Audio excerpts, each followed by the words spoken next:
Nakilala ni Ruth si Boaz. Ikalawang kabanata. Isang araw, sinabi ni Ruth kay Naomi, "Gusto ko po sanang pumunta sa bukid at mamulot ng mga nalaglag na uhay mula sa mga tagapag-ani sa bukid ng taong magpapahintulot sa akin." Sumagot si Naomi, "O sige anak." Kaya umalis si Ruth at namulot ng mga nalaglag mula sa mga tagapag-ani. Nagkataon na doon siya namulot sa bukid ni Boaz, na kamag-anak ni Elimelech. Si Boaz ay mayaman at makapangyarihan. Habang nandoon si Ruth, ay dumating si Boaz mula sa Bethlehem at binati ang mga tagapag-ani. "Sumainyo nawa ang Panginoon." Sumagot ang mga tagapag-ani, "Pagpalain nawa kayo ng Panginoon." Tinanong ni Boaz ang kanyang katiwala na nangangasiwa sa mga tagapag-ani, "Sino ang dalagang iyan?" Sumagot ang katiwala, "Isa po siyang Moabita na sumama kay Naomi na bumalik mula sa Moab. Nakiusap siya sa akin na payagan ko siyang mamulot ng mga uhay na nalaglag mula sa mga tagapag-ani.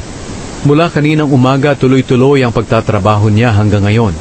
Nagpahinga lang siya ng sandali sa kubol." Sinabi ni Boaz kay Ruth, "Anak, makinig ka. Huwag ka nang pumunta sa ibang bukid para mamulot ng mga nalaglag.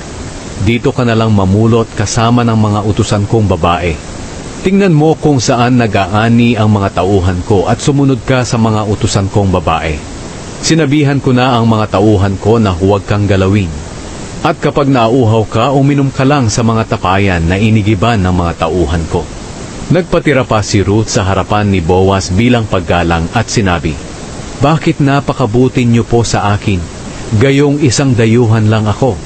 Sumagot si Boaz, "May nagkwento sa akin ng lahat ng ginawa mo para sa biyenan mong babae, mula pa noong namatay ang asawa mo.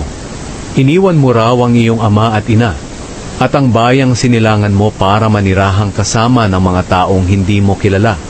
Pagpalain ka nawa ng Panginoon dahil sa iyong ginawa. Malaking gantimpala nawa ang matanggap mo mula sa Panginoon, ang Diyos ng Israel na siyang pinagkanlungan mo." Sinabi ni Ruth, "Napakabuti po ninyo sa akin. Pinalakas ninyo ang loob ko, at sinabihan ng mabuti kahit hindi ako isa sa mga utusan ninyo." Nang oras na para kumain, sinabi ni Boaz kay Ruth, "Halika, kumuha ka ng pagkain at isawsaw mo sa suka." Kaya naupo si Ruth kasama ng mga tagapag-ani, at inabutan siya ni Boaz ng binusa na trigo. Kumain siya hanggang sa nabusog, at may natira pa siya. Nang tumayo na si Ruth para mamulot ulit ng mga nalaglag na uhay, nagutos si Boaz sa mga tauhan niya, "Huwag ninyong hihiyain si Ruth. Kahit mamulot pa siya malapit sa mga binigkis na uhay, kumuha kayo ng mga uhay sa mga binigkis at iwan para sa kanya, at huwag niyo siyang sasawayin."